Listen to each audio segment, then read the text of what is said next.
মেসাত লোভেল মই মানবী জন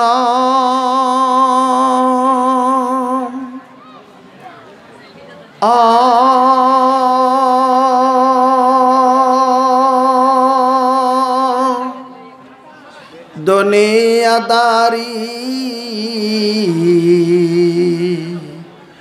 আল্লাহর কাখলৈ গলে কি লৈ যাবি লকি লৈ যাবি। আই তোমরা উঠবে না থাক ভাই, উঠা দেবো আমি কিন্তু একবারে, একটার পরে কথা বলে একবারে উঠা দেবো এখান থেকে। একটা কথা মনে রাখো, রেকর্ডিং চলছে, গরম করো না তোমরা জানি ফিল্ডে। সামনে এসছো দুরুস্ত মতো বসে থাকো, মানুষের বাচ্চার মতো বসে থাকো। বক্তায় বলবে তোমরা শুনবে, তোমরা চিল্লাচিল্লি করলে বক্তাকে বলবে।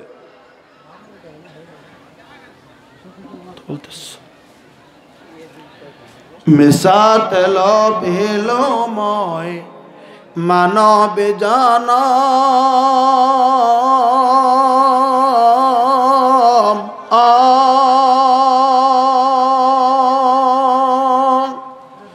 দুনিয়াদারি আল্লাহর কাখলৈ গলে কি লৈ যাবি লকি লৈ যাবি।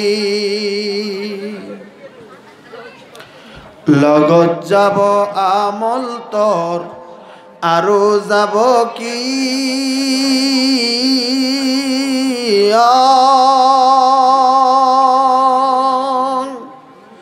যেদিন মরিবি তই সেদিন বুঝিবি রে, সেদিন বুঝিবি। অকলে অকলে তই অকলে অকলে তই কবৰত থাকিবি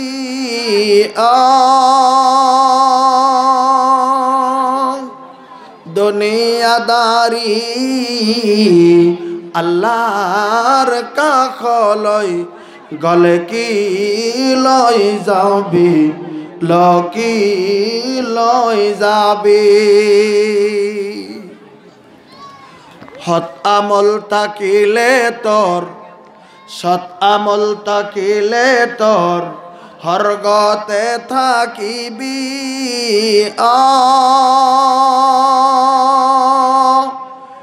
অসৎ আমল করিলে তুই নরক জ্বলিবি রে, নরক জ্বলিবি। যেদিন মরিবি তই সেদিন বুঝিবি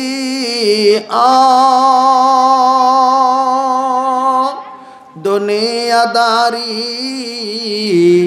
আল্লাহর কাখলৈ গলে কি লৈ যাবি লকি লৈ যাবি।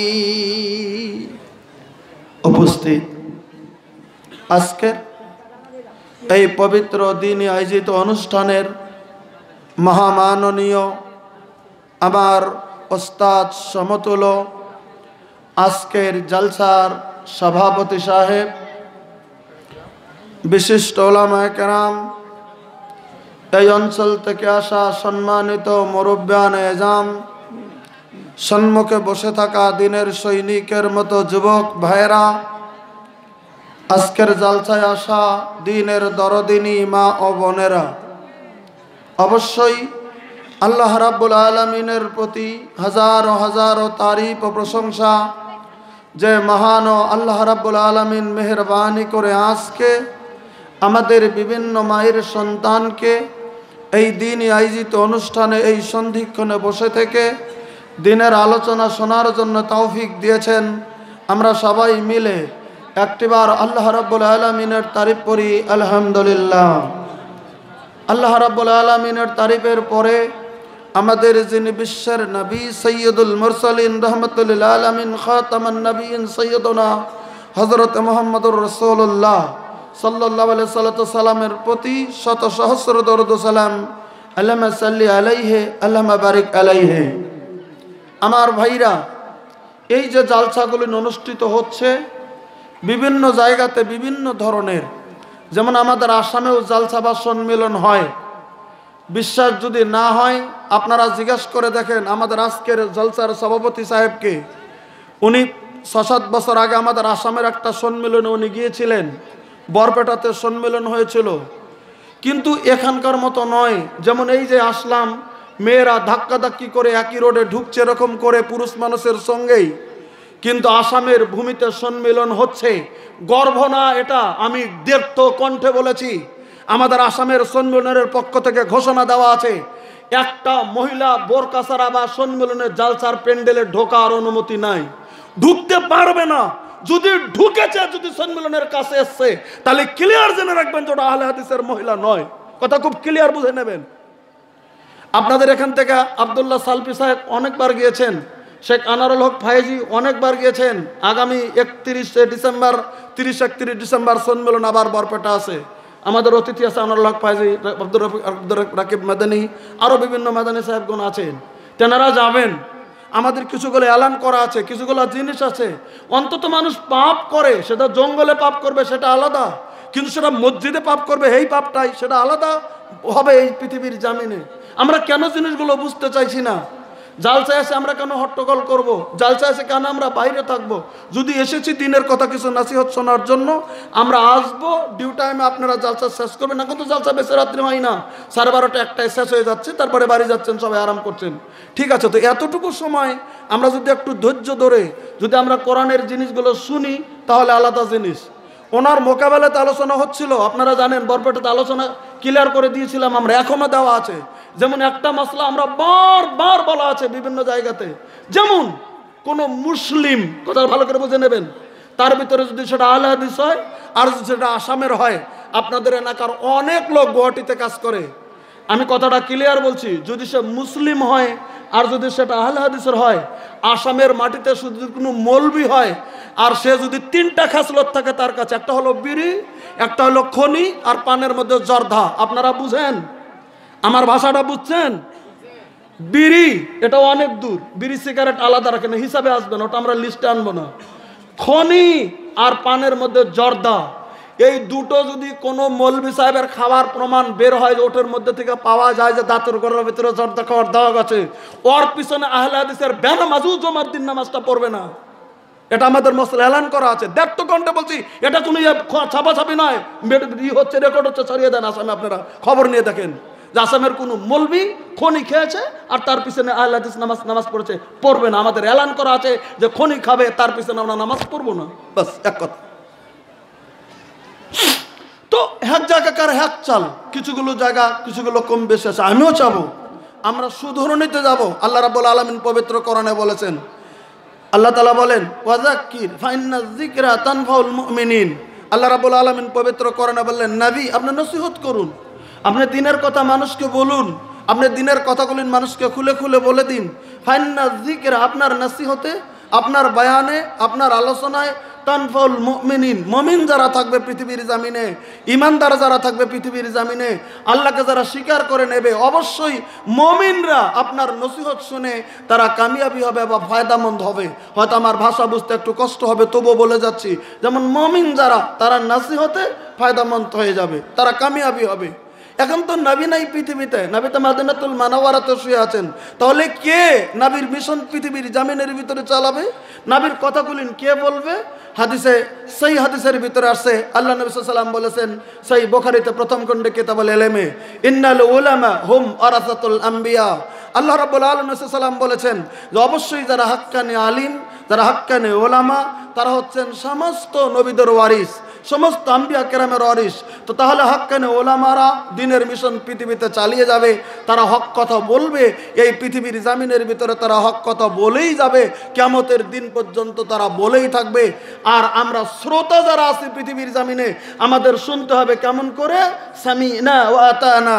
আপনি মুমিনের যদি পরিচয় দেন, মুসলমানের যদি পরিচয় দেন, মুত্তাকিনের যদি পরিচয় দেন, যদি বলেন যে হ্যাঁ আমি মুমিন মুত্তাকিন হয়ে যাব, আমরা শুনবো, তাহলে শুনতে হবে এই নিয়তে, সামিনা ওয়া আতানা।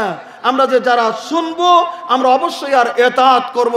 শুধু শুনবো আর বাড়ি যে জীবনেও মানবো না, এ খাসলত যেন না হয়। আমরা শুনবো এবং এতাআত করব, তাই তো আমাদের মুসলমানের পরিচয়টা হয়ে যাবে। আমার কথাটা বোঝা যাচ্ছে তো আমার ভাইরা? এবার আসুন, আমাকে যখন এই জালসায় হয়তো দাওয়াত করা হয় তখনই সাবজেক্ট ম্যাটার পরে ইস্তাহার ছাপানোর সময় দেওয়া হয়েছে কি বিষয়ে আলোচনা করবেন। তো আলোচনাটা বর্তমান সারা পৃথিবীতে বা আমাদের এলাকাতে যেটা খুব গুরুত্বপূর্ণ একটি বিষয়, হয়তো আমার ইস্তাহারে আমার নামে দেওয়া আছে, আমি সেটা আপনাদের কাছে আলোচনা করব যে বর্তমান প্রেক্ষাপটে আমাদের চরিত্রটা কেমন হওয়া দরকার। শরীয়তে ইসলামে উত্তম চরিত্রের কতটুকু গুরুত্ব রয়েছে। একটা মানুষের চরিত্র, একটা মানুষের আখলাক, একটা মানুষের ব্যবহার, একটা মানুষের নড়াচড়া, একটা মানুষের খাসলত এই পৃথিবীতে কেমন হওয়া দরকার, এই বিষয় আজকে আমার আলোচনা। আমার ভাইরা, এই বিষয়টা আলোচনা কেন এগিয়ে যাব এবার শুনুন। সহিহ বুখারী শরীফের ভিতরে একটা হাদিস আসছে, আল্লাহ রাব্বুল আলামিনের নবীজি বললেন, আকমালুল মুমিনিনা ঈমানান আহসানুহুম খুলুকান। আল্লাহ রাব্বুল আলামিনের নবীজি বলে দিলেন, পৃথিবীর জমিনে ওই মানুষটা পূর্ণ ইমানদার মুমিন বান্দা পৃথিবীর জমিনে। আকমালুল মুমিনিনা ঈমানান, ওই মুমিন মানুষের ইমানটা পরিপূর্ণ পৃথিবীর জমিনে।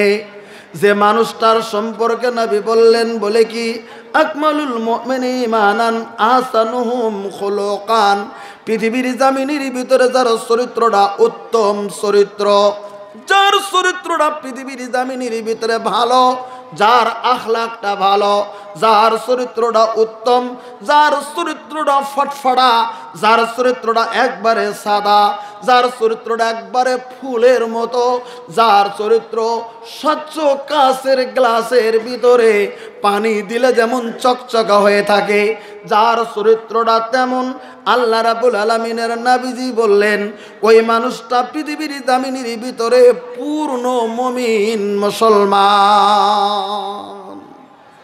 ওই জন্যে আমরা যতই ইবাদত বন্দেগী করি, আমাদের চরিত্র যদি খারাপ হয় আমাদের সুগন্ধিটা পৃথিবীতে ফুটবে না। আমাদের চরিত্র যদি একদম খারাপ হয়ে যায়, আপনি যতই ভালো হন কিন্তু আপনার নাম পৃথিবীতে আসবে না। ওরকম চরিত্রটা পৃথিবীর জামিনের ভিতরে আমাদের ভালো হতে হয়, এটা আল্লাহর নবী বলেছেন। ওজন্যে আমি আজকের বিষয় আপনাদের কাছে আলোচনা যে উত্তম চরিত্রর কতটুকু দরকার। এবার আসেন আমার ভাইরা, আমরা যদি পৃথিবীর জামিনে চরিত্র যদি গ্রহণ করি, আমরা কার চরিত্র পৃথিবীর জামিনের ভিতরে গ্রহণ করব? কার চরিত্র নেবেন? কোন মানুষটার নেবেন? কোন দেশের নেবেন? কার তা নেবেন? আপনি যদি প্রশ্ন করেন, আমরা যদি প্রশ্ন করি কার চরিত্র হিসাবে পৃথিবীতে আমরা চরিত্রবান হব, কারটা নেব? আল্লাহ রাব্বুল আলামিন এবার পবিত্র কোরআনে স্পষ্টকরণ করে দিলেন। সূরা আহজাব খুলুন, 33 নম্বর সূরা 21 নম্বর আয়াতে আল্লাহ রাব্বুল আলামিন বলে দিয়েছেন, লাকাদ কানা লাকুম ফি রাসূলিল্লাহি উসওয়াতুন হাসানা।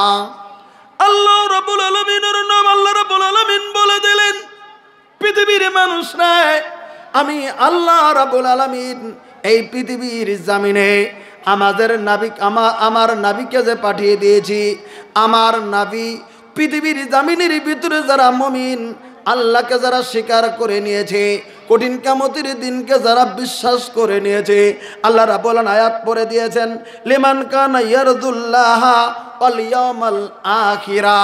পৃথিবীর জমিনে আল্লাহ রাব্বুল আলামিনের প্রতি যারা বিশ্বাস স্থাপন করেছে, আল্লাহ রাব্বুল আলামিনের কাছে আশা যারা রেখেছে, আর কঠিন কিয়ামতের দিন প্রতি যারা জমিনের ভিতরে বিশ্বাস স্থাপন রেখেছে, তৃতীয় নাম্বার আল্লাহ বললেন ওয়া যাকারাল্লাহ কাসীরা, আর যারা আল্লাহ রাব্বুল আলামিনকে বেশি বেশি করে যারা স্মরণ করে, আল্লাহকে যারা ডাকে, আল্লাহর ইবাদত যারা করে, আল্লাহর জন্য যারা দান করে, আল্লাহর জন্য যারা ইবাদত করে পৃথিবীর জমিনে, এই তিনটা খাসলতওয়ালা মানুষের জন্য আল্লাহ রাব্বুল আলামিন বলে দিলেন আমার নবীর চরিত্রটাই পৃথিবীর জমিনের ভিতরে উত্তম নমুনা।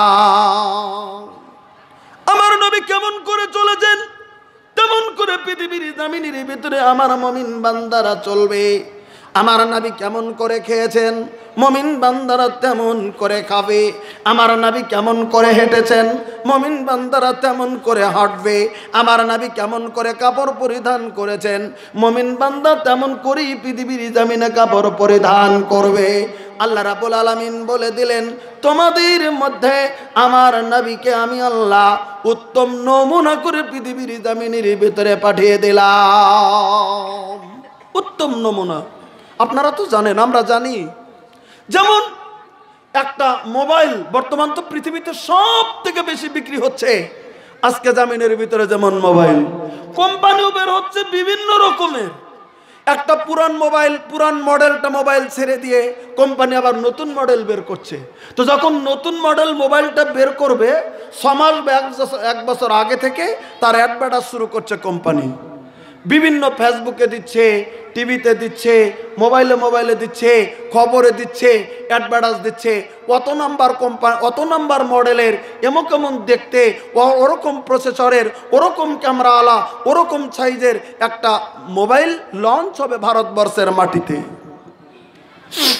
আগে থেকেই দেখে যার যার পছন্দ বুক করছে, সাইজ দেখছে, সুন্দর দেখছে, পিছন দেখছে, সামনে দেখছে, ক্যামেরাটা কেমন দেখে দেখে দেখে দেখে দেখে দেখে বুক করছে। রেজাল্ট এটাকে রেজাল্ট। আমার ভাইরা, আমরা নমুনা যেমন আগে দেখে নেই, যারা মোবাইলের দোকানদার তারা ভালো বুঝেন। এই যে মোবাইলটা আছে এটার একটা ডেমো আছে, এটার একটা ডেমো আছে, এই মোবাইলটার একটা ডেমো মোবাইল আছে। ওটা কিন্তু নড়বে না, সিম ঢুকবে না ভিতরে, হুবহু এরকম দেখতে, ওটা ডেমো।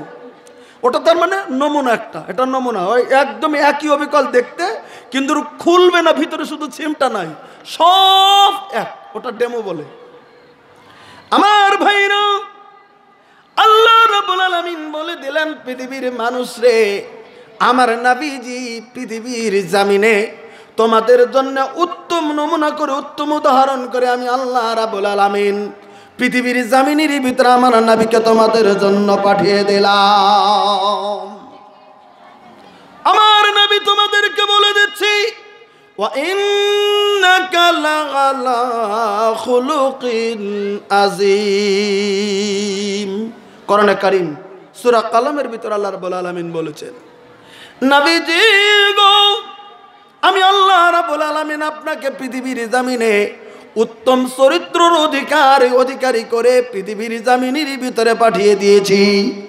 উত্তম চরিত্র অধিকারী গোটা পৃথিবীর জমিনে আমার নবী যেমন উত্তম চরিত্রের একজন মহামানব, পৃথিবীর জমিনের ভিতরে দ্বিতীয় মানুষকে তেমন করে আল্লাহ রাব্বুল আলামিন হয়তো পাঠিয়ে দেন নাই।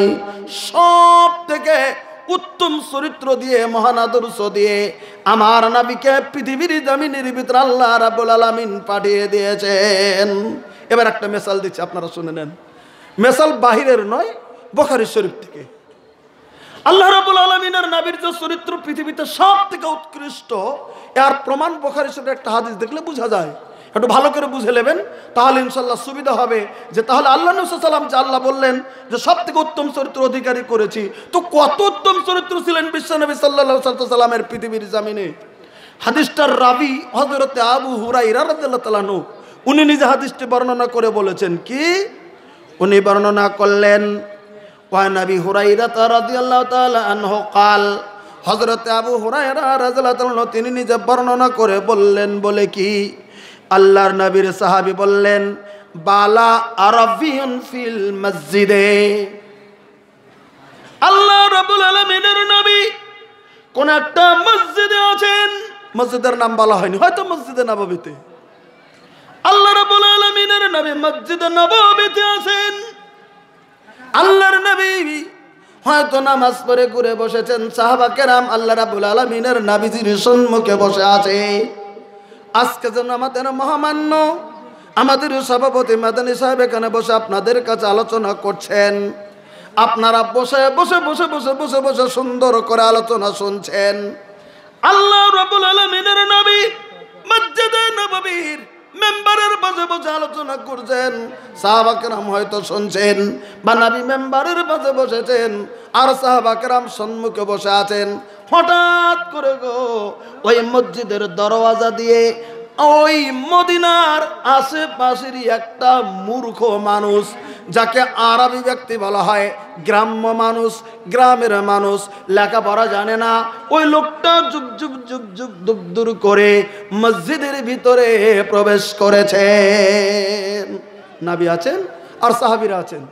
ইন্দামান সাহেব একটা লোক মসজিদে নববীতে প্রবেশ করেছেন। মসজিদে নববী অন্য মসজিদে, মসজিদের নামটা বলা হয়নি, ধরে নিলাম মসজিদে নববী প্রবেশ করেছেন। আচ্ছা, প্রবেশ করেছেন তো করেছেন, প্রবেশ যদি করেছো তো করেছো, ঠিক আছে। নবী আলোচনা করছো কেন, বসো, শোনো। আল্লাহ সাল্লাম বসে সাহাবা কেরামকে বলতেছে শুনে যাও। উনি আর কিছু করেননি, উনি ঢুকে যাই বালা, উনি মসজিদে ঢুকেই মসজিদের ভিতরে গলগল করে পেশাব শুরু করে দিয়েছে। বড় মানুষ কিন্তু, ছোট বাচ্চা নয়, কথাটা বুঝতে পারছেন তো, বড় মানুষ, তবুও মসজিদের ভিতরে ঢুকে একদম পেশাব করে দিলেন। মসজিদের ভিতরে ঢুকে ওই লোকটা যখন পেশাব করে দিল, পেশাব করে দেওয়ার সঙ্গে সঙ্গে সাহাবা কেরাম নজর করে দেখলেন মসজিদের ভিতরে লোকটা পেশাব করে দিয়েছে। আচ্ছা ভাই, আপনারা অত বড় বড় মসজিদ করেছেন, অমরপুর মসজিদ কত বড়, আর এরকম আপনাদের এখানে ওই যে সেই এদিকে ওদিকে কত বড় বড় মসজিদ, মহল্লার পাড়া কত বড় মসজিদ, আপনাদের গ্রামের ওই মাথার বড় মসজিদ। আচ্ছা, আপনারা যদি বসে আছেন মসজিদে, হঠাৎ করে বাইরের লোক একটা ঢুকে যদি মসজিদে পেশাব করে, আমাদের গোসা উঠবে না উঠবে না? জোরে বলেন। আমাদের রাগ উঠবে কি উঠবে না? উঠে যাবে, খুব রাগ উঠবে। তুই জায়গা পালি না, মসজিদের বাইরে পেশাবখানা আছে, ওখানে ল্যাট্রিন আছে, আরে পেশাবখানা চোখে দেখ, জঙ্গল আছে, জঙ্গলের কাছে পেশাব করগা, আর এক বাড়ির কোন আছে কাঞ্চি তালে যা পেশাব করগা, কত জায়গা রয়েছে, সব জায়গা ছেড়ে দিতে মসজিদের ভিতরে ঢুকে পেশাব। আই ধর ধর ধর ধর তুই তৎপুর মেরে সাপ কর। আমরা বলবো না, বলবো না, বলেন আমরা বলবো কি বলবো না? ওকে ধর, ওকে ঘাট ধরে লিয়ায়, কেন পেশাব করলো বিচার কর, তারপর ওকে পানি লিয়ে ওকে ছাপ করো, ওকে ছাপ করো, ও পেশাব করছে সব করে, বড় মানুষের হুঁশ নাই, তুই কেন মসজিদে পেশাব করলে আমরা বলে দেব। ওই লোকটা যখন মসজিদের ভিতরে পেশাব করে ফেলেছে, তো সাহাবা কেরাম তোর সবার মস্তিষ্ক সমান নয়, পৃথিবীতে সবাই সমান মেজাজের থাকে না, কিছুগুলো দাঁড়িয়ে গেছে গোসা হয়ে, ফাঁকা ম্যান না দাঁড়িয়ে গেছে, কিছুগুলো লোক দাঁড়িয়ে গেল। কেন দাঁড়িয়ে গেল? নবী বর্ণনা করেছেন দাঁড়িয়ে গেছে ফাঁকা মান্না সইলাই হেলে আকাউফি, ওকে ধরার জন্যে, ওকে দু কথা বলার জন্যে, কেন তুই মসজিদের ভিতরে তুই পেশাব করে দিলি, শাস্তি দেওয়ার জন্যে। হয়তো কিছু লোক মসজিদে নববীর ভিতরে দিকে সঙ্গে সঙ্গে দাঁড়িয়ে যাওয়ার দিকে চলে যেতে শুরু করে দিয়েছেন। আল্লাহ রাব্বুল আলামিনের নবী মেম্বারের নিকট থেকে দেখলেন যেমন করে সাহাবা কেরাম উঠে গেছে, ওকে তো ধরবে, ওকে হয়তো দু থাপ্পড় মেরে দেবে, দু কথা বলে দেবে। আল্লাহ রাব্বুল আলামিনের নবীজি সঙ্গে সঙ্গে এই যে যারা দাঁড়িয়ে গেছে এদেরকে লক্ষ্য করে আল্লাহ রাব্বুল আলামিনের নবী সঙ্গে সঙ্গে বলে দিলেন, ফাকালান নবী সাল্লাল্লাহু, আল্লাহ রাব্বুল আলামিনের নবী বলেন, এই শুন শুন শুন শুন, এই শুনে নাও, কি যারা দাঁড়িয়ে গেছে তারা তো উগ্রমূর্তি হয়ে দাঁড়িয়ে গেছে। এই জাবির, আমি নবী তোমাদেরকে বলছি দাও, আমি নবী বলে দিলাম সাহাবীরা রে, ও যদি পেশাব করেছে, পেশাব যদি করে ফেলেছেই তো ফেলেছে, আমি নবী বললাম ওকে কিছু বলো না, ওকে তোমরা ছেড়ে দিয়ে দাও।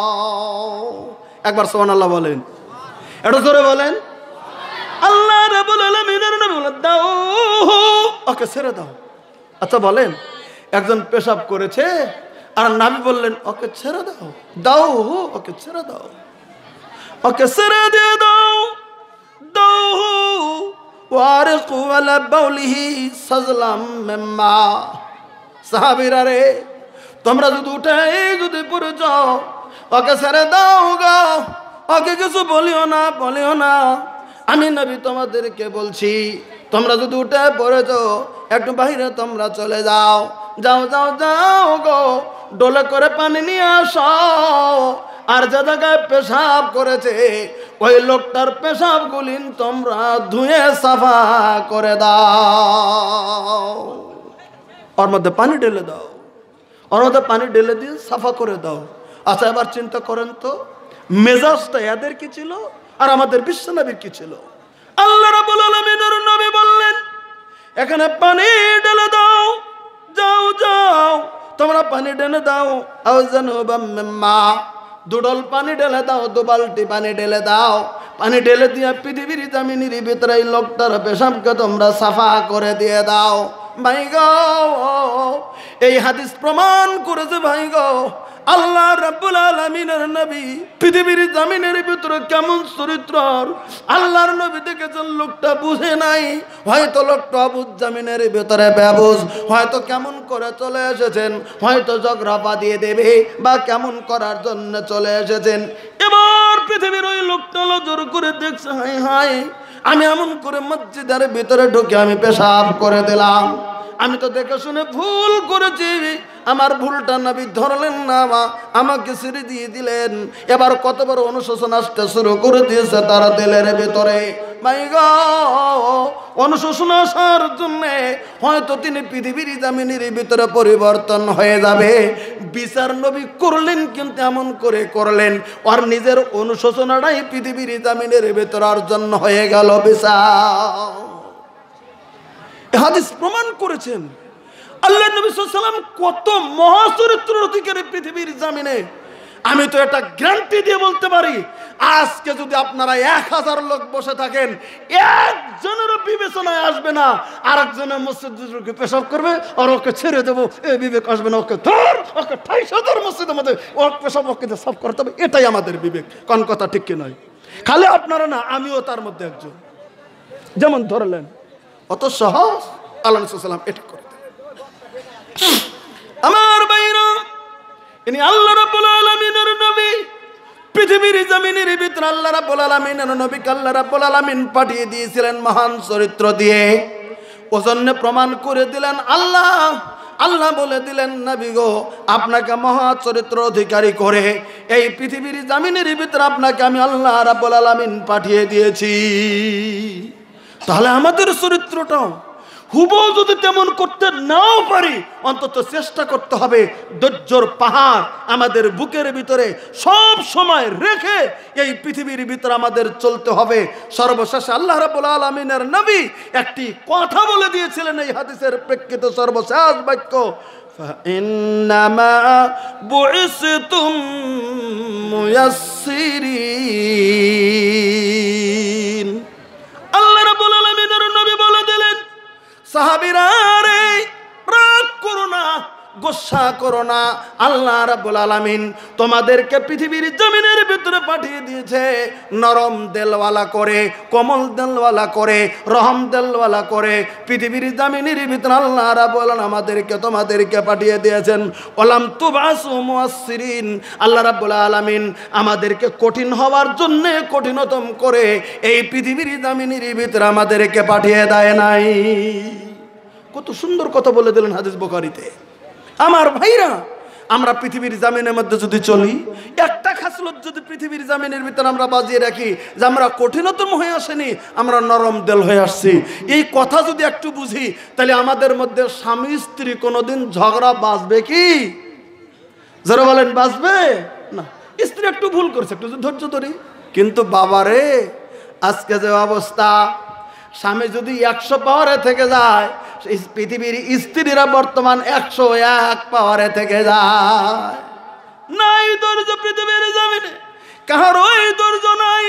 বর্তমান স্বামী যদি 2 কথা বলে দিছে পৃথিবীর জমিনের ভিতরে কোন স্ত্রীকে, সঙ্গে সঙ্গে স্ত্রী পৃথিবীর জমিনের ভিতরে 3 কথা শুনিয়ে দেয়। আমার মা বোন যারা আছেন মাইকের ভিতরে যারা শুনতেছেন, আপনাদেরকে লক্ষ্য করে কথাটা বলছি। আপনারাও পৃথিবীর জামিনের ভিতরে নবীর আদর্শটা গ্রহণ করার চেষ্টা করুন, নবীর চরিত্রটা গ্রহণ করার চেষ্টা করুন। স্বামী স্ত্রী হঠাৎ করে কিবা কারণে যদি কোনো কথা হয়ে যায়, নিজেরা ধৈর্য ধরার চেষ্টা যদি জামিনের ভিতরে যদি করেন, এই দুনিয়ার ফিতনা পৃথিবীর জামিনের ভিতরে আমাদের কাছে চলে আসবে না। ফিতনা দূরে থাকবে যদি আমরা পৃথিবীর জামিনে নবীর চরিত্র গ্রহণ করে এই পৃথিবীতে যদি চলতে পারি। এবার আসুন আমার ভাইরা, আল্লাহ রাব্বুল আলামিনের নবী সাল্লাল্লাহু আলাইহি সাল্লামের সাহাবী হযরত আনাস রাদিয়াল্লাহু তাআলা একটা হাদিস বর্ণনা করেন।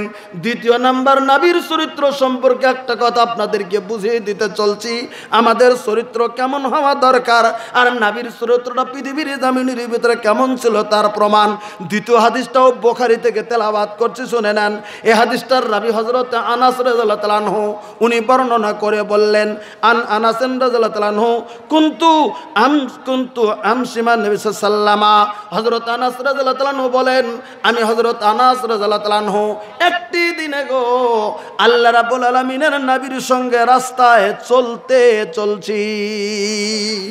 আমরা যেমন রাস্তায় চলি, অনেক সময় আমরা লোকের সঙ্গে চলি, অনেক সময় অমুকের সাথে চলি, অনেক সময় হুজুরের সাথে চলি। আমি যেমন মাদানী সাহেবের সাথে চলছি, আমি এসে বললাম আমি মাদানী সাহেবের সাথে চলছি, রাস্তায় চলছিলাম।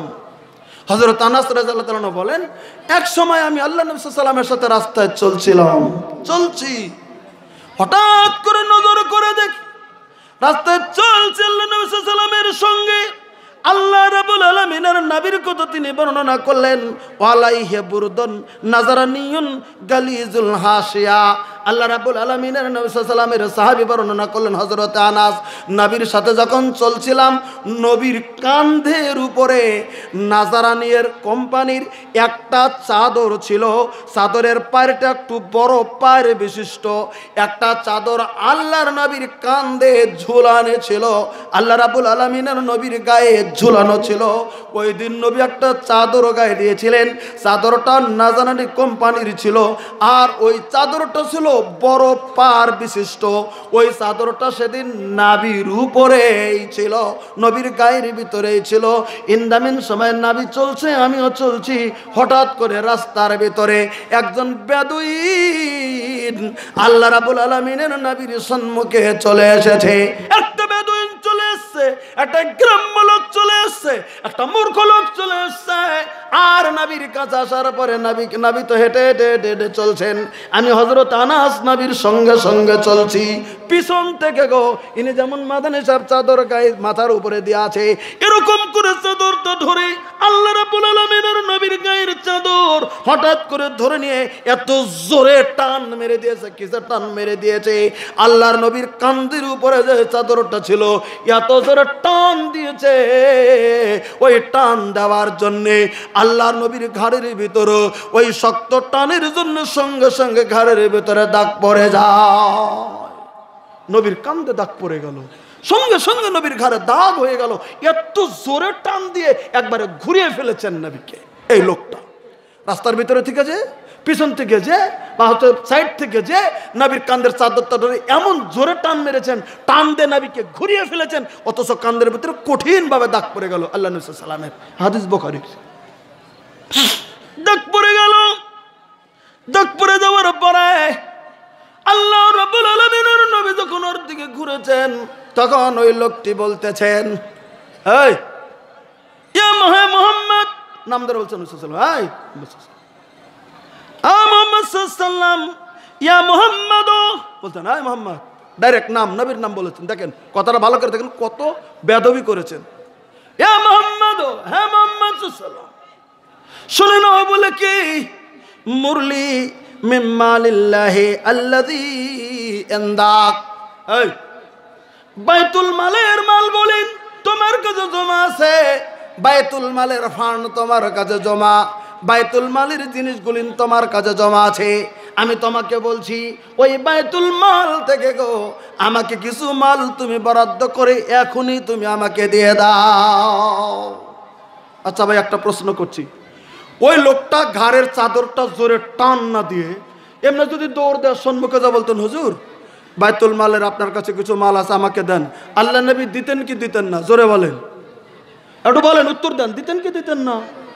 দিতেন। ও না বলে এত জোরে টান মেরেছেন, নবীর কান্দে দাগ পড়ে গেল, আর বলল মুরলি মিম্মা আলিল্লাহ আল্লাহ দিয়ান্দা, তোমার কাছে যে আল্লাহর বাইতুল মালের ফান্ডের মাল আছে তোমার কাছে, আমাকে দাও, যেটা তোমার কাছে জমা আছে দাও, আমাকে দাও। এত জোরে টান মেরেছেন। আল্লাহ রাব্বুল আলামিনের নবী নজর করে দেখলেন, হাই হাই, লোকটা বুঝে নাই, লোকটা গ্রাম্য মানুষ, লোকটা মূর্খ মানুষ। না না না, আমি নবীজি, আমাকে কষ্ট দিলি, কিন্তু আল্লাহ রাব্বুল আলামিনের নবী কিছু বললেন না। ঘাড়ের ভিতরে দাগ হয়ে গেল, কষ্ট করলো নবী, রক্ত থাপতাবার মতো মনে হয় রক্ত জমে গিয়েছে। আল্লাহ রাব্বুল আলামিনের নবীর কথা নবী হযরত নাসর রাদিয়াল্লাহু তাআলা বর্ণনা করে বললেন, বলে কি, ফালতাফাতি ইলাইহি, আল্লাহ রাব্বুল আলামিনের নবী ওই লোকটার দিকে ঘুরলেন, ওর মুখের দিকে তাকালেন নবী, ওর দিকে ঘুরে ওর দিকে মুখ করে আল্লাহ রাব্বুল আলামিনের নবী ফাদাহিক, আল্লাহ রাব্বুল আলামিনের নবী একটু মিষ্টি হেসে দিয়েছেন। আল্লাহর নবী একটু মিষ্টি হেসে দিলেন। আল্লাহ রাব্বুল আলামিনের নবী ওর দিকে তাকিয়ে মিষ্টি হেসে দিলেন। নবী কিন্তু কষ্ট পেয়েছেন, ঘাড়ের ভিতরে দুঃখ পেয়েছেন, দাগ হয়ে গেল। তবু নবী ওই লোকটার দিকে তাকে মিষ্টি হেসে দিলেন। সুম্মা আমারা লোহবে আতা, আর সাহাবা কিরামকে হুকুম দিয়ে দিলেন, সাহাবীরা রে, এই লোকটা আল্লাহর বাইতুল মাল থেকে মাল খুঁজছে, যাও যাও যাও, তোমরা এই লোকটাকে বাইতুল মালের পান থেকে তোমরা একে কিছু দিয়ে দাও। নবী ধমক দিলেন না, নবী গাল পারলেন না, নবী রাগ করলেন না, নবী দুঃখ পেয়েছেন, কিন্তু মিষ্টি হেসে দিয়ে নবী তা ওই লোকটার জন্য বাইতুল মালের ফান্ডের মালগুলি বরাদ্দ করে দিলেন। জোরে বলেন সুবহানাল্লাহ। এই হলো আল্লাহ রাব্বুল আলামিনের নবীর সিহরা, আল্লাহ রাব্বুল আলামিনের নবীর আদর্শ, আল্লাহ রাব্বুল আলামিনের নবীর ব্যবহার। তাই আল্লাহ রাব্বুল আলামিন বলে দিলেন, পৃথিবীর মানুষে আমার নবীকে গোটা পৃথিবীর জমিনের ভিতরে উত্তম চরিত্র অধিকারী করে আমার নবীকে পৃথিবীর জমিনের ভিতরে পাঠিয়ে দিয়েছি। আমার ভাইরা, আল্লাহ রাব্বুল আলামিন স্পষ্টকরণ করে দিয়েছেন নবী সম্পর্কে। তাই আপনাদের কাছে বলে দিতে চলছি, ইনি আমাদের নবী, আর সেই চরিত্র, সেই আদর্শ এই পৃথিবীর জমিনের ভিতরে আজকে আমাদেরকে গ্রহণ করতে হবে। এটাই আল্লাহ নবী সাল্লাল্লাহু আলাইহি ওয়াসাল্লাম স্পষ্টকরণ করেছেন। এবার একটা ঘটনা বলছি আপনাদের কাছে, তাহলে বুঝতে পারবেন যে চরিত্রটা পৃথিবীতে কেমন হওয়া দরকার। এবার আসুন আমার ভাইরা, একটা ঘটনা একটু উল্লেখ করতেছি আপনাদের কাছে। আল্লাহ রাব্বুল আলামিনের নবীজির যেগুলো সাহাবী ছিলেন পৃথিবীর জমিনে, আপনারা নাম জেনেছেন পৃথিবীর জমিনের ভিতরে হযরত আবু বকর সিদ্দিক রাদিয়াল্লাহু তাআলা শুনছেন না শোনেন নাই? হযরত ওমর ফারুকের নাম শুনেছেন, হযরত ওসমান গনির নাম শুনেছেন, হযরত আলী রাদিয়াল্লাহু আনহুর নাম শুনেছেন, হযরত আবু হুরায়রা তো সব সময় শোনেন। এমন একজন সাহাবীর নাম আজকে আপনাদের কাছে উচ্চারণ করব, যে সাহাবীটার নাম এই পৃথিবীর জমিনে একটা উপাধি নয়, দুটো উপাধি নয়, কয়টা উপাধি ছিল এই পৃথিবীর জমিনে। এক নাম্বার উপাধি ছিল, ওই লোকটাকে পৃথিবীর জমিনের ভিতরে মানুষ বলতো হিব্বুর রাসূল সাল্লাল্লাহু আলাইহি ওয়াসাল্লাম। আল্লাহ রাব্বুল আলামিনের নবীর মুহাব্বতের সাহাবী ছিলেন পৃথিবীর জমিনের ভিতরে। অন্য সময় ছিল উনি মুহাম্মাদের গোলাম, অন্য সময় ছিল তিনি মুহাম্মাদের ছেলে, অন্য সময় ছিল তিনি ছিলেন পৃথিবীর জমিনের ভিতরে ইসলামের দাসদের ভিতরে, গোলামদের ভিতরে প্রথম ইসলামায়নকারী। তার নাম ছিল পৃথিবীর জমিনের ভিতরে হযরত যায়েদ বিন হারিসা। হযরত যায়েদ আল্লাহ নবী সাল্লামের পালক ছেলে ছিলেন। আল্লাহ নবী সাল্লামের ছেলে ছিলেন হযরত যায়েদ। ছেলের রূপে পৃথিবীতে গণ্য ছিল, অনেক দিন তাকে ছেলের রূপে গণ্য করা হয়েছিল। এবার শুনে নেন তাহলে তিনি কেমন করে ছেলে হলেন আর কেমন করে তিনি ছেলে ছেড়ে গেলেন। এবার একটু ঘটনাটা শুনে নেন। আল্লাহ রাব্বুল আলামিনের নবী সাল্লাল্লাহু আলাইহি ওয়াসাল্লাম যখন মক্কায় জন্মগ্রহণ করেছিলেন তখন মানুষ বেচাকিনি হইতো। আচ্ছা, আপনাদের এখানে বাজারে বকরি বেচাকিনি হয়, ওমরপুর বাজারে দেখেছি, হয় না? ঈদের আগে গরু বেচাকিনি হয় না? হয়। মহিষ বেচাকিনি হয় আপনাদের এখানে? হয়। গরু, মহিষ, ভেড়া, কাপড়, অমক তমক, দুম্বা, এরকম বেচাকিনি হয়। আল্লাহ নবী সাল্লাল্লাহু আলাইহি ওয়াসাল্লামের যুগে, 22 আইয়ামে জাহেলিয়াতের যুগে এগুলো তো বেচাকিনি হতোই। মানুষ ডাইরেক্ট বেচাকিনি হতো গোলাম রূপে, ডাইরেক্ট গোলাম বেচাকিনি হতো, দাসী বেচাকিনি হতো, দাসী বেচাকিনি হতো, মানুষ বেচাকিনি হতো। এ প্রথা তখন ছিল। এবার শোনেন, যে ছেলেটার কথা বলতে চাইছি ওই ছেলেটার নাম হলো যায়েদ। যায়েদের আব্বার নাম ছিল পৃথিবীর জামিনের ভিতরে হারেসা। যায়েদের মা ছিল সুদা বিনতে সালাবা। যায়েদের মার নাম সুদা বিনতে সালাবা, যায়েদের বাবার নাম ছিল হারেসা। এবার একটু ঘটনাটা ভালো করে বুঝে নেন। ওই যুগের বিশ্বকবি যেমন যারা ছিল, যেমন ইমরুল কায়েস ছিল একজন বিশাল ওই যুগের কবি, ওরকম হারেসাও ছিল একজন কবি। বিভিন্ন জায়গাতে কবিতা গেয়ে গেয়ে গেয়ে গেয়ে জামিনের ভিতরে চলছে। তিনি ছিলেন একজন কবি, বিভিন্ন জায়গাতে কবিতা গাওয়ার জন্য চলে যেত। হযরত যায়েদ তখন তিনি তার মার কাছে ছিল, তার মার কাছে ছোট্ট ছেলে। হযরত যায়েদের কেবল 8 বছর বয়স। যায়েদের আব্বা বাড়িতে নাই, কবি গান করার জন্যে বিভিন্ন জায়গাতে দৌড়াদৌড়ি করে বেড়াচ্ছে। হঠাৎ করে যায়েদের মা বলছে, ওরে বেটা যায়েদ রে, চল চল চল, তোর নানার বাড়িতে বেড়াইতে যাব। নানার বাড়ি ছিল অনেক দূরে, যেমন ধরে নেন এখান থেকে যেমন মালদা, এখানে কত দূর মালদা কত দূর। এখন গাড়ি হয়েছে বলে আমরা 3 ঘন্টা 4 ঘন্টায় আপ ডাউন করতে পারি, কিন্তু ভাই গো, কিন্তু এখানে যদি হেঁটে যেতে হয়, এখান থেকে যদি কলকাতা হেঁটে যেতে হয়, তাহলে কয়েকদিন পরে কলকাতায় চলে যেতে হবে পায়ে হেঁটে হেঁটে হেঁটে হেঁটে। যায়েদের আম্মা বলছেন, যায়েদ রে চল চল চল, তোর নানার বাড়ি বেড়াতে যাব। যায়েদের আম্মার গোষ্ঠী, তার বাবার গোষ্ঠীর নাম ছিল বনিমান। বনিমান বংশের ছিল যায়েদের মা। তিনি যায়েদের মা বলতেছেন ছেলেকে নিয়ে তার মার কাছে চলে যাবে। আচ্ছা ঠিক আছে, একটু ধৈর্য ধরেন, আমি ঘটনাটা বলছি। তার আগে আমাদের সভাপতি সাহেব সম্মান করে বলেছেন, আমি সম্মানটা রাখছি ইনশাল্লাহ। তো যা হোক, এটা একটা মসজিদ কেন্দ্রিক জালসা। এটা কি কেন্দ্রিক জালসা? মসজিদ কেন্দ্রিক জালসা। বয়ান তো যথেষ্ট, আমার পরে বক্তা আছে, আপনারা জানেন পশ্চিমবাংলার খ্যাতনামা বক্তা আব্দুর নূর মোহাম্মদ সাহেব আছেন, বক্তব্য রাখবেন। আমি ইনশাল্লাহ এই আলোচনাটা করবো, আমি ছেড়ে দিচ্ছি না, শুধু আপনাদের কাছে বলছি এটা একটা মসজিদ কেন্দ্রিক জালসা। একটা হাদিস খালি বলছি, ছোট্ট করে শোনেন, বুখারী থেকে। আল্লাহ নবী সাল্লাল্লাহু আলাইহি ওয়াসাল্লাম মদিনার মসজিদের কাছে একটা যুবক একটু দূর থেকে আল্লাহ নবী সাল্লাল্লাহু আলাইহি ওয়াসাল্লামের কাছে চলে এসেছেন। ওর মাটা সামান্য কিছুদিন আগে মারা গেছে। তো মা যদি মারা গেছে, ওর মাকে দাফন টাফন করে ওই ছেলেটা চলে এসছে মদিনার মসজিদের কাছে, আল্লাহ নবী সাল্লাল্লাহু আলাইহি ওয়াসাল্লামের কাছে এসে মায়ের বর্ণনা দিচ্ছেন, হুজুর আমার মা খুব ভালো ছিল। আপনারা যেমন এই যে আজকে এসে শুনলাম এখানে রামপুরাতে, আজকে এসে নামলাম, আজকে শুনলাম হাফিজ নজরুল ইসলাম যিনি অন্ধ নাবিনা ছিলেন, উনি নাকি 20-22 দিন আগে মারা গেছে। তাই তো আপনারা শুনেছেন তো? হাফিজ নজরুল ইসলাম সাহেব মারা গেছেন তেঘরির। অনেক দিন একসাথে জালসা করেছি, অনেক দিন ওনার সঙ্গে জালসা করেছি, কত জালসা করেছি, প্রচুর জালসা ওনার সঙ্গে করেছি। এবার আছে আর আজকে শুনলাম, আমি তো কালকে বাড়ি থেকে বেরিয়েছিলাম বিকাল 3টায়, এই তো সন্ধ্যায় এখানে পৌঁছলাম, এসে নেমেই শুনলাম উনি মারা গেছেন রামপুরাতে নেমে। তো দেখেন কার হায়াত কতদিন জানাও যায় না, বোঝাও যায় না। লোকটা ভালো ছিলেন, আমরা আমাদের জানা মতে ভদ্র নম্র ভদ্র ছিলেন। ওরকম জানি না কেমন করে মারা গেছেন। ওই ছেলেটা মদিনার মধ্যে যে বলতেছেন, নবীজি গো আমি আপনার কাছে একটা কথা বলতে চাই, একটা রিপোর্ট দিতে চাই গো দরদের নবী আমার। বলে কি রিপোর্ট দেবে? বলে আমার মা জামিনের ভিতরে খুবই ভালো ছিল গো নবী, আমার মা নামাজি পরহেজগার ছিল পৃথিবীর জামিনের ভিতরে।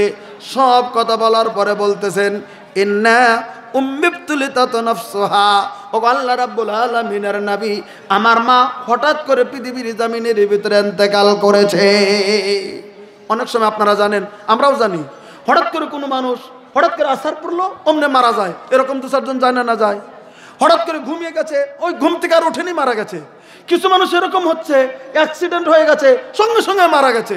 কিছু মানুষ এরকম আছে হঠাৎ করে স্ট্রোক হয়ে গেল, হঠাৎ করে মারা গেল।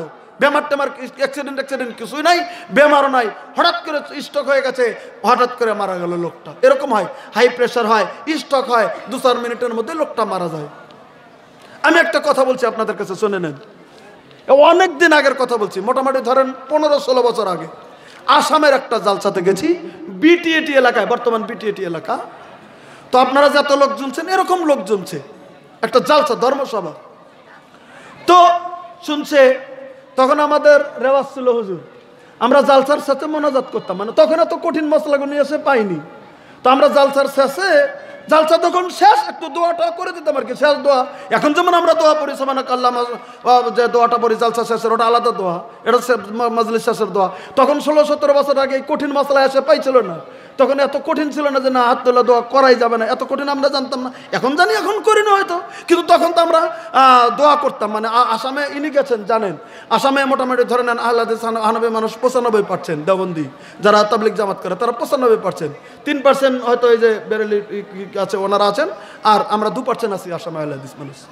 তখন আমরা দোয়াটা করতাম আর কি, জালসার শেষে একটু মোনাজাত করে দিতাম। তো জালসা হয়ে গেছে, শেষ করছি খুব তাড়াতাড়ি কথাটা। তো জালসা সভাপতি সাহেব কইছে যে হুজুর দোয়া করে দেন। তো দোয়া করছি, তখন তো ভালোই দোয়া করছি, আমরা একটু কান্দাকাটি করছি, আল্লাহর কাছে গুনাহ টোনা মাফ হবে, হাত তুলেছি। যে লোকটার কথাটা বলছি ওই লোকটা ছিল ওই গ্রামের সভাপতি সাহেব, ওই গ্রামেরও উনি মরল, ওই গ্রামেরই উনি কমিটির সভাপতি, গ্রামেরও সভাপতি। উনি ওই 5টার সমস্ত যুগে একাই জালসার আধা কাম করেছে, অভ্যর্থনা কমিটিরও উনি প্রেসিডেন্ট, লেখাপড়া অত নেই মানুষ। দোয়া শুরু করেছি, উনি সাইটে বসে আছেন, ওনার বাবা মা আগেই মারা গেছে, পুরো মানুষ গেনার মতো বয়স, আমগর শেখ সাহেবের মতো বয়স, এরকম বয়স লোক। আমি যখন বাবা মার রাব্বির রহমা কয়া, যখন বাবা মার কথা কইছি কি না, যখন দোয়া করছি ওখান থেকে একটা চিৎকার দিয়ে উঠেছে লোকটা, উঠে যে বসে পড়েছেন বাবা মার কথা মনে করে, ওই বসাতেই বসা, তাড়াতাড়ি মনোজাত শেষ করে দিলাম। তারপর ওনাকে ধরাধরি করে বাড়িতে নেওয়ার আগে রাস্তাতেই মারা গেল, এখানে কাছেই বাড়ি, নিয়ে যাওয়া পারলো না, লোকটা মারা গেল। মনোজাত ধরে লোকটা কান্দে উঠে, বাবা মার কথা হয়তো মনে পড়েছে, মানে হয়তো তখন তো স্টকের এত মেশিন, তখন এত এখনো আবিষ্কার হয়েছে বিভিন্ন, হয়তো হাই হয়ে গেছে প্রেশার, ওখানে স্টকে, ওখানে সঙ্গে সঙ্গে মারা গেল, পিলটা থেকে বাড়িতে যেতে পারেনি, মারা গেল। খুব দুঃখ মনে হলো, হঠাৎ করে মারা গেল, একেবারে হঠাৎ মৃত্যু। ইমাম বুখারী রাহমাতুল্লাহ আলাইহি বুখারী শরীফের যেটা দেওবন্দের ছাপা 186 বা 87 পৃষ্ঠাতে হঠাৎ মরণের একটা বাপ বেঁধেছেন ইমাম বুখারী, বাপ বেঁধে এই হাদিসটি এনেছেন। উনি বর্ণনা করলেন ইন্নাফতুলিতাত নাফসুহা, ও আল্লাহ রাব্বুল আলামিনের নবী, আমি আপনার কাছে বলতেছি গো নবী, যুবকটা বলতে শুরু করে দিয়েছেন ইন্না উম্মি ইফতুলিতাত নাফসুহা, ও আল্লাহ রাব্বুল আলামিনের নবী, আমার মা হঠাৎ করে ইন্তেকাল হয়ে গেল। নবী গো আমি জানি, ওয়াজুন্নুহা লাউ তাকাল্লামাত লাতাসাদ্দাকাত, নবী গো আপনার কাছে আমি রিপোর্টটা দিচ্ছি, আমার মা যদি কথা বলতে পারতেন, আমার মা তো হঠাৎ করে মারা গেল, আমার মার যদি জবান থেকে যেত, আমার মা যদি কথা বলতে পারতেন, আমার মা যদি কিছু সময় এমনি থেকে যেত, অসুখ হয়ে যদি পড়ে থাকতো, আমি জানি ওয়াজুন্নুহা লাউ তাকাল্লামাত লাতাসাদ্দাকাত, আমার মা পৃথিবীর জমিনে অজস্র দিনের আহলিল্লাতে দান করে যেত, অজস্র দান করতো গো নবী। নবী গো মারা গেছে, মাকে কবরের ভিতরে শুয়ে দিয়েছি, এবার মা তো কবরে, নবী গো আপনার কাছে তাই মাসলাটা জানার জন্য চলে এসেছি। ফাহাল্লাহা আজরুন ইন আফাতুসাদ্দাকতু আনহা, নবী গো আমি যদি মার পক্ষ থেকে, আমি যদি পৃথিবীর জামিনে কিছু যদি দান যদি করে দেই, দিনের আহলিল্লাতে যদি দান করে দেই, আল্লাহর রাস্তায় যদি দান করি, আহলিল্লাতে যদি দান করি, মসজিদে যদি দান করে দেই, দিনী প্রতিষ্ঠানের যদি দান করে দেই, জিহাদের ময়দানের যদি দান করে দেই, নবী গো আমার মা কি কবরে নেকিটা পাবে কি না? মাসলাটা জিজ্ঞাসা করলেন। ফাহাল্লাহা আজরুন ইন তুসাদ্দাকতু আনহা, আমি যদি মার পক্ষ থেকে আমি নিজে ছেলে হয়ে দান করি, আমার মা কি কবরে পাবে? সহিহ বুখারীর ইবারতের অর্থ, সহিহ বুখারীর ইবারতে আল্লাহ রাব্বুল আলামিনের নবীর কথাটা সংকলন করে দিলেন। আল্লাহ রাব্বুল আলামিনের নবী সেদিন বলে দিয়েছিলেন, জাবির তুমি শুনে নাও, আমি নবী তোমাদেরকে বলে দিলাম ফাকালান নাম, নবী